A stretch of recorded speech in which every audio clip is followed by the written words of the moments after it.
I'm here today with Nancy Gavilanes. Nancy is a prolific writer who has authored 5 Christian living books and devotionals. She has a master's degree in journalism from New York University, is a contributing writer for Our Daily Bread's Voices collection, and has written for various publications, including the New York Times and Charisma's website. Nancy is also a speaker, podcaster, Bible school teacher, and a life coach who has a passion for encouraging people as they walk by abounding faith, hope, and love and dare to live their God-given dreams. Today, we are here to discuss Rhythms of Rest, 40 Devotions for Women on the Move, published by Our Daily Bread's Voices collection. And you can connect with Nancy at aboundingfaith.com. So Nancy, it's so wonderful to have you back again to talk about this latest book.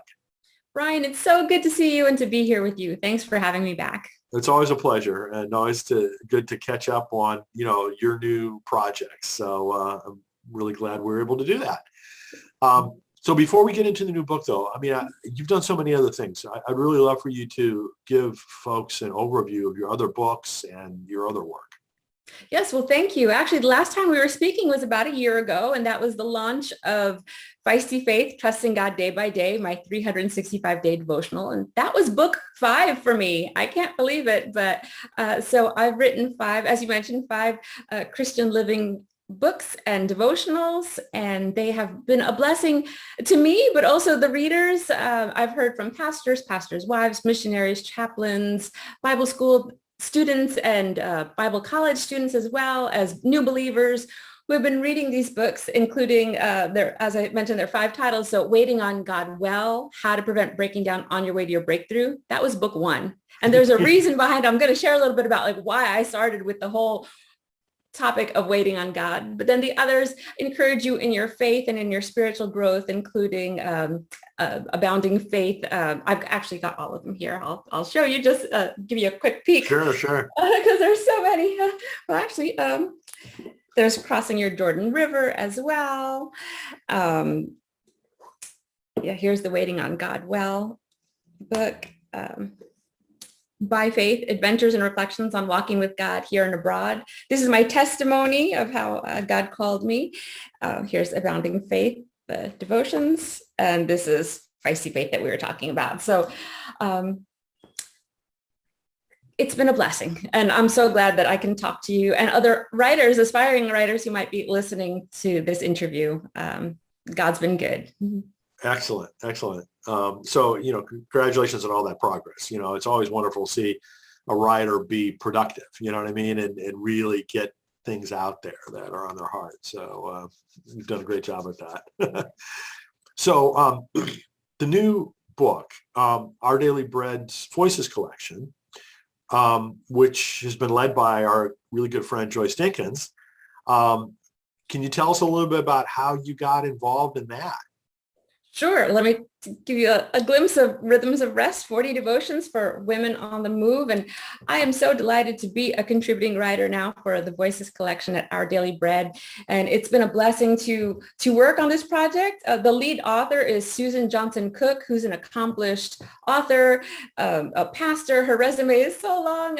She's a public figure. And so it's been a blessing to be part of this. And also there are 40 devotions from African-American leaders and multicultural leaders who are women of influence. And I'm grateful to have gotten a chance to write 2 entries for this book and to work with the fabulous Joyce Dinkins, the executive editor of Our Daily Bread's Voices collection. And it's been a wonderful journey to share and to encourage women to rest, to find rest in God, and to just spend time out of their busy schedules. We know that women have busy lives, including with their family and with their church and their community, and even in this world that we're living in right now, in this season that we're living in. But the whole premise of this book is to encourage women, and there's topics about sisterhood and soul care and about spirit-led living. So it's been a beautiful project to work on. Well, I'm sure it had to be, wonderful working with Joyce, first of all, but yes. And it's been a blessing to work with Our Daily Bread. And there's a little story that I wanted to share. And I hope this encourages especially the beginner writers, or any writer really.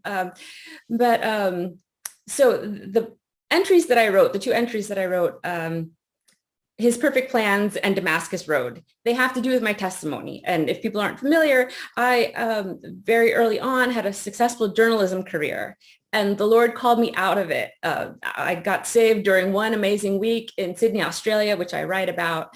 And about a year or two later, I felt the Lord ask me to lay down journalism, which was huge for me. And so I write about just that struggle and just trying to figure out what it was that God wanted me to do. And I soon started feeling this prompting to that one day God would ask me to write for his glory, but I didn't understand what that meant. That was before blogging, podcasting, before anything. And so I found myself, my writing had gone into hiding, and I was just journaling. So I'm sure that there are people who are watching who they're just journaling, they're just writing their thoughts down. And I used to think that those thoughts were just for me. But when I started reading Our Daily Bread, I kind of started thinking like, hey, I can write like that. That's kind of how I think. That's kind of how I see the world. So I just felt so drawn to Our Daily Bread, and the evangelist in me used to love giving out the little booklets and everything, but I didn't know why I felt so drawn to them. But I started writing what I called just these pieces. I didn't know what to do with them, but I started to email them to some friends, and I started blogging, and I started realizing that these reflections, these thoughts were not just for me. It was blessing other people. So around that time, I had just joined social media, and I was so excited to see that Our Daily Bread was having a writing contest for their readers. I'm like, perfect. And so they said to, submit your entry and to check back. I think it was September 28th. They said, check back to see who would win the contest. So I sent in my entry, and I remember that day I kept looking at the screen and kept refreshing it to see who would win. And I was so excited to see my entry there to win that contest. At that point, I saw that as confirmation that I was on the right track. I'm like, okay, thank you, Lord. But I share all that because that was in 2014. We're now in 2021. So it's been a process and a journey to actually be able to now write for them. Back then, I didn't even know that they had books. I didn't know anything about the Voices collection. And so all these years later, though, that's why I want to encourage people not to give up, to persevere, to be persistent when you feel that nudging, when you feel that stirring or being drawn to someplace like an Our Daily Bread, to stick with it and to pray through it. And that's why I say too, that's why one of my first books was, my first book was called Waiting on God Well, because you're going to be waiting, especially as a writer. I mean, there's no question that this whole thing takes a lot of patience and perseverance and stick-to-itiveness, to the degree that that's a word. I mean, it's a long haul. It's not a quick flash in the pan thing for anyone. Right. And so along this journey, we need to be encouraged, and also we need to rest. And so going back to rhythms of rest, in that hustle and bustle and in those wanting to check off everything from your to-do list, you also just need to spend time, as the word Selah suggests, to pause, to ponder, to reflect. So that's why this devotional, written by women of influence and leaders of African American and multicultural communities, is so important. It's a great read for anyone, but in particular, the pieces, the devotions that they're going to be reading, they're heartfelt, they're genuine, and they really just share what God has been doing in our lives and how he can be a blessing as well in your life. That's really great. That's really great. So you have both self-published, independently published, and traditionally published. So maybe you could talk with folks, who are new to either one or both of those avenues. What's it like? Yes. Well, I am so happy that we live in a time when writers have options, yes, right? We absolutely. did not have these options before. And so I really want to say that I am enjoying being a hybrid writer, if that's the term to use. I know in the past, at the beginning, self-publishing maybe had a bad, or indie publishing had a bad reputation. And if it's done right and if it's done professionally, then I think there's a place for it, including using, the 5 books that I've written. I've always had it professionally edited. I've always worked with a designer. I've always had beta readers giving me feedback. So I would not suggest anyone just throw anything out there. But when it's professionally done, the way I see it is like being an independent filmmaker. where you may not have that big budget or that big blockbuster, but you have a message to share. And so that's what I had shared with you last time, that when you have this message to share, and you also know, because your book just recently came out as well, like you want to share that. And so as a journalist in that perspective, I'm so happy that I have the freedom and independence to share what's on my heart, that I feel like God's calling me to share. And actually my readers now are in 10 countries, 5 continents, and 15 states.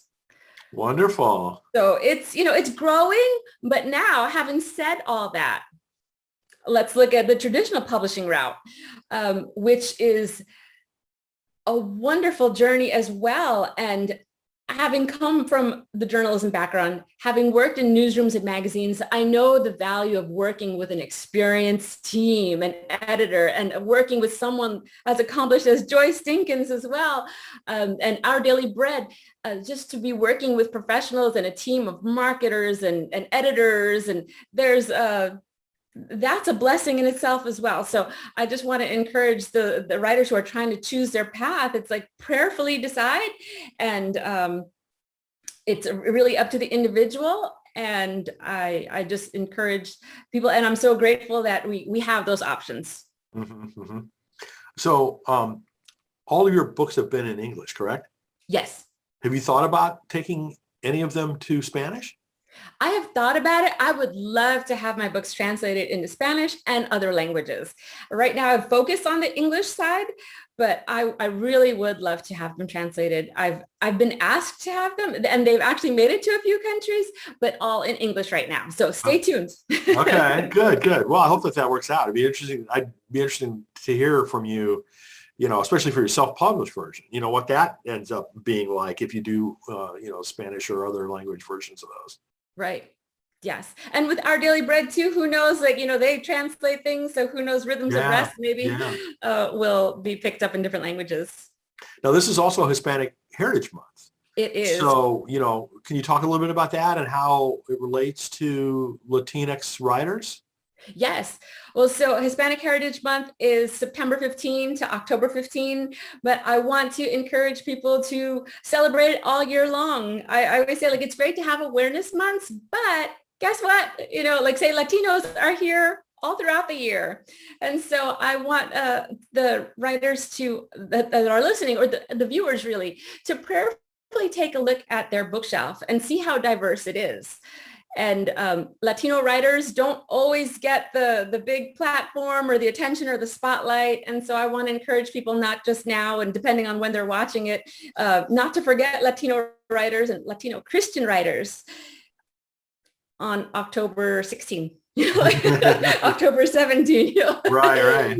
But that goes to say, with other awareness months as well, it's important to support authors of color, writers of color. It's important to find out about them, but also to support them, to buy their books. My books are all on Amazon. If people are looking for Christian living and Bible-based books, they're on Amazon. You can get them on Kindle and in print, obviously. But Amazon reviews, as we all know, right? Yes.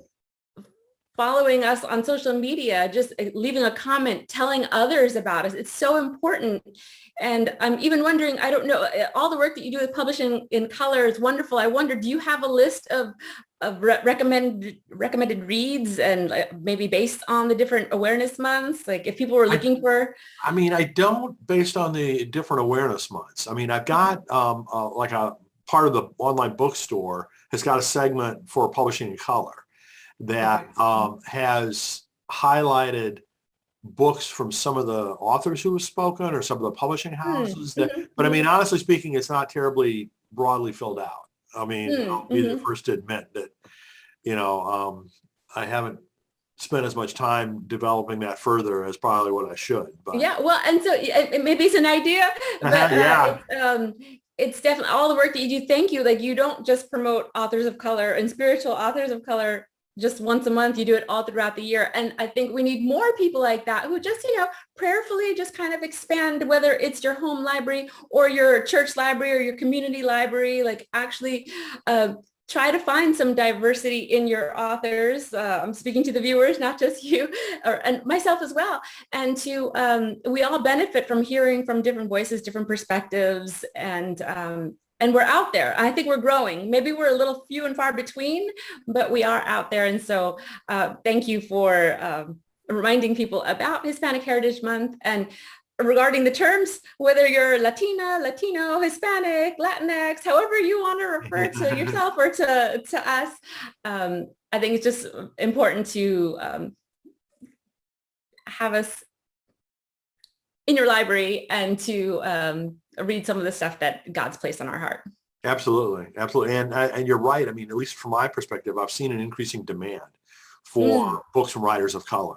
I started publishing color in 2018 because I kept hearing that writers of color are really underrepresented in terms of the number of books that get published. I thought, okay, well, I can build a conference series that fosters relationships between writers of color and people from the publishing industry. And sure enough, I mean, over the last 3 years, that effort has just grown, in terms of the number of books published, number of articles, number of contributions to other books, the number of publishing houses that have participated, and literary agents also that have participated in the Publishing in Color series. So clearly there is an increased interest in that area in general. So, I have to ask you, what's next, right? Yes. I know you're in the middle of this launch, but what ideas for future books are you working on? Mm-hmm. Yes, well, there's definitely more writing in my present and near future. I'm already working on my 6th book, and it will be my first women's Bible study. And it's already with my beta readers. I'm already getting feedback, and I'm already hearing that the introduction reads like poetry, and also that it's going to be a blessing to so many women. So I'm so grateful to see what the Lord will do through this Bible study. And there's also another project that I'm working on that I won't be able to talk about right now, but let's circle back in a couple of months, and I hope to have more good news. Good. Yes, absolutely. We can do that. Yes. And also I should add too that if somebody's watching and they're feeling stuck in their writing journey, I do offer a 1-hour book writing strategy call. I also do book coaching and consulting. So if anyone wants to go to aboundingfaith.com, I do have some time available to work with people. They can sign up there and learn more about it. But I've been down this road 5 times, possibly a 6th time. And now I also have experience on the traditional publishing side. So I would love to help people along their way. Sometimes, you just get stuck in one spot and you just need some clarification, or maybe confidence or courage to move forward, or just a sounding board. And I would enjoy prayerfully helping people. Good. No, that would be awesome.